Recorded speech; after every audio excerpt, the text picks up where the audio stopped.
deathBYmitten here, and in this video I'm going to be covering Operation Ember Rise from Rainbow Six Siege. I'm going to be talking about the two new operators, and I'm going to be talking about the map canal and the rework on it, my thoughts and opinions on the operators, the map rework, and the so-called battle pass that's coming to Rainbow Six Siege, and I'm going to express my deepest opinions about that and what I think about it. I'm going to start by talking about the two new operators. In this particular operation, I decided that I will cover this. The last operation I said no because I'm not really interested in the operators. They didn't have any interesting gadgets. Weapons were recycled. And that's a trend that I'm seeing that the developers are going with, is recycling weapons, and I'm really not liking that too much. But the thing that won me over for this operation compared to Operation Phantom Sight, Operation Ember Rise has operators with interesting gadgets, and both of those gadgets I feel are going to be very interesting and useful. Based on some, I'm guessing I could utilize both of those gadgets in some of the play styles that I like to play around with in Rainbow Six Siege. And I really took a kind of a break from Rainbow and played other games, but I wanted to go back to it and kind of enjoy Rainbow for what it was back when I think like a year ago, when I was actually uploading a lot more Rainbow. And I kind of want to go back to that a little bit, just because this is it sold me on some of the gadgets. So I'm going to start with Amaru. Amaru has a basically like a gadget where she can launch herself, kind of like a grappling hook, to a window, and she can really just, I think, fast-paced movement towards the objective, so she can actually outwit all the players that she's, on her team, and she can just move as an attacker. She can just really maneuver where she needs to be, and she can really surprise the enemy. If you plan accordingly and good droning and good intel, you can really come up and flank the enemy really well. But obviously her gadget makes noise, so that some people that are close by will hear it. If there are players that are far enough away, they won't hear it, and you can actually get the jump on the defending team. I think that's useful.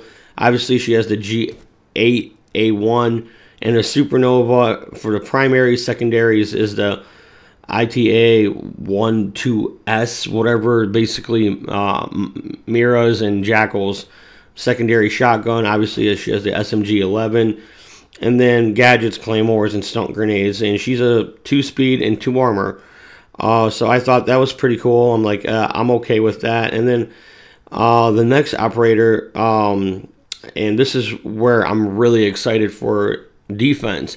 If you play this correctly, it is situational, and I know that other YouTubers that cover Rainbow have said that this is very situational, but you got to think ahead, because prior to any attackers coming through, you can kind of plan things out, and you can kind of almost, like, in a sense, force them to move a direction if you're good enough and you have a good enough team. I've seen this rarely, but I've seen this happen before, how the people I played with were able to, maneuver in such a detailed way where they're able to push the enemy to try to flank, the defending team, which was us, in a different route, and that's exactly what we were planning on.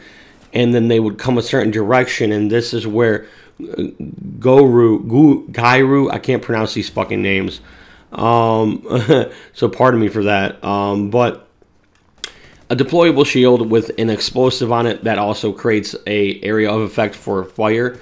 I think that's awesome. I feel like this is going to be useful. I think he has 2 or 3 of these shields that he can deploy. I'm pretty sure that that's going to get nerfed, and he's going to only be able to do 2 shields instead of 3. At least that's what my guess is, because somebody will exploit it enough where it will frustrate the community, and of course they will nerf it, and he'll only have 2, and the fun will be ruined with this defender, because people will exploit stupid things. I guess that's with every gaming community.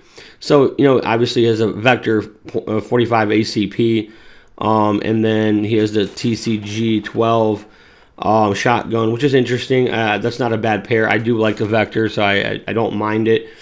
The secondary is the P229, and then he has only that for a secondary.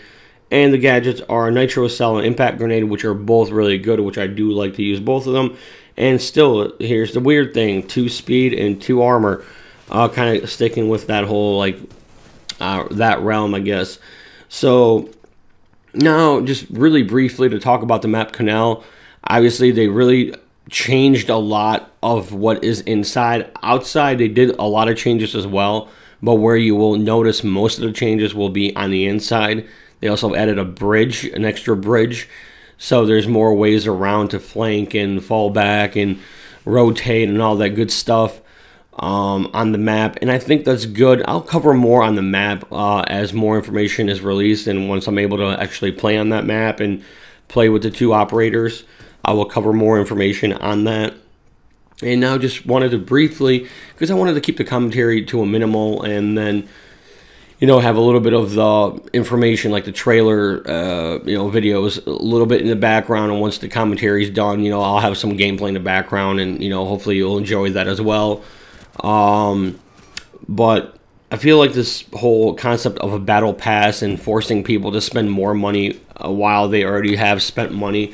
Like, I like the system that they have right now on Rainbow, where if I want to buy an elite skin, I can buy an elite skin. I can buy, you know, camos for my guns, and I'm okay and I'm content with that. And I earn, you know, enough renown to get, you know, I guess these little supply packs or whatever. And occasionally, I really don't care much for the camos. I already unlocked Diamond Camo a long time ago, which was like 90,000 renown. So I really don't need much more. There might be a couple interesting, appealing camos that I can just outright buy if I really wanted to. You know, and then I like that option where you can just outright buy it. But now introducing a battle pass with rewards and then a premium portion of the battle pass, I feel like that's going to encourage people to focus more on aesthetics and, you know, spending money on things that don't have real true value that can however, in Rainbow it might transition where those things do have value, because this game will, you know, go on for another couple of years before they might make another version of this game like Rainbow Six Siege 2, you know, and then they'll do the same thing for 5 to 6 years or something. They will, or if not longer, they'll have the game play out, you know, and they'll have like a battle pass. So there is some value to it, but I feel like going down the route of, you know, the battle royale concept of, you know, battle passes, and, you know, I feel like this is their way of saying, you know, we've been good to our community, and we've been very nice to all of you. Here's a little extra way for us to make money. Support us. They could easily say, you know, to all the fans, you know, we want more support from you guys financially so we can bring more good things. So that's why we brought this battle pass. If they said that, I would be like, well, if I find something interesting in there, I might consider it. But right now, it feels like it's a mild cash grab. But for the most part, Ubisoft and, you know, the dev team, they've been really good to the, you know, Rainbow Six Siege community. So for the most part, I can't complain. You know, I don't really hate them. I don't have complaints about them. And I just feel like, you know, sometimes, you know, there are executive decisions that are made, and sometimes it's, you know, it is what it is. You know, I do my best, you know, to support them, and occasionally if there's like, I bought the Bandit Elite skin, I bought the Frost Elite skin, which I'm a Frost main now. I've determined that's my favorite defender. My favorite attacker, I really don't have one yet because I like to play through a lot of them, but Frost is my favorite defender, and she's my main as a defender. So I decided I'm going to get her elite skin because I really like her elite skin. I think it's really cool and gives kind of like a unique perspective on you know, on Frost and everything like that. And I like the way she looks on her elite skin compared to her regular skin, to be honest.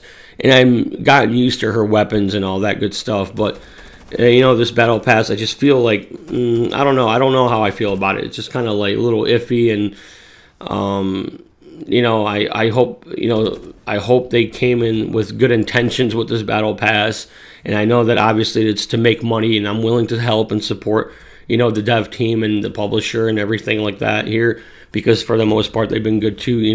This community in general. I just feel like, that is very murky and dangerous waters.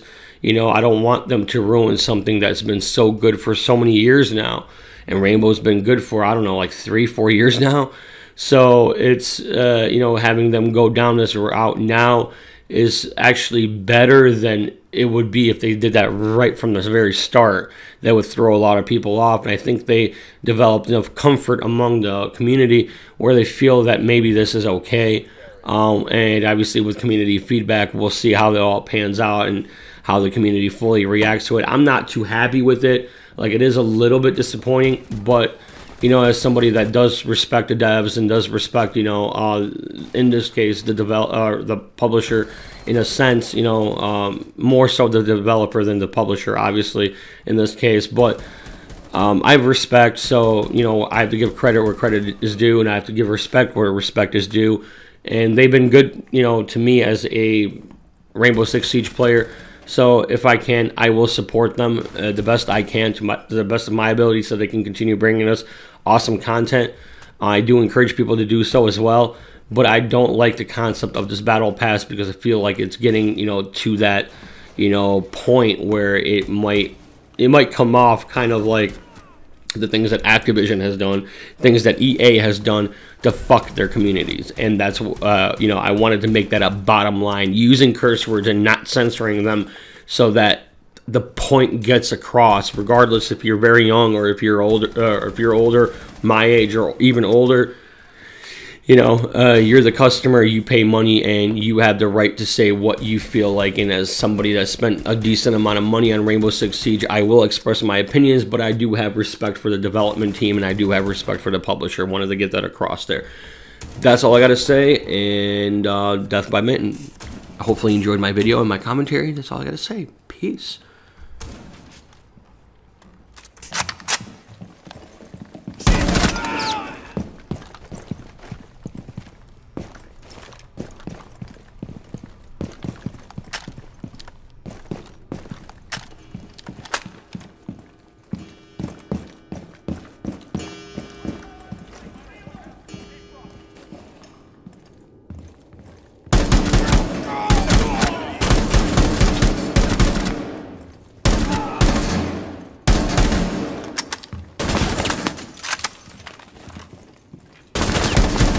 Remaining.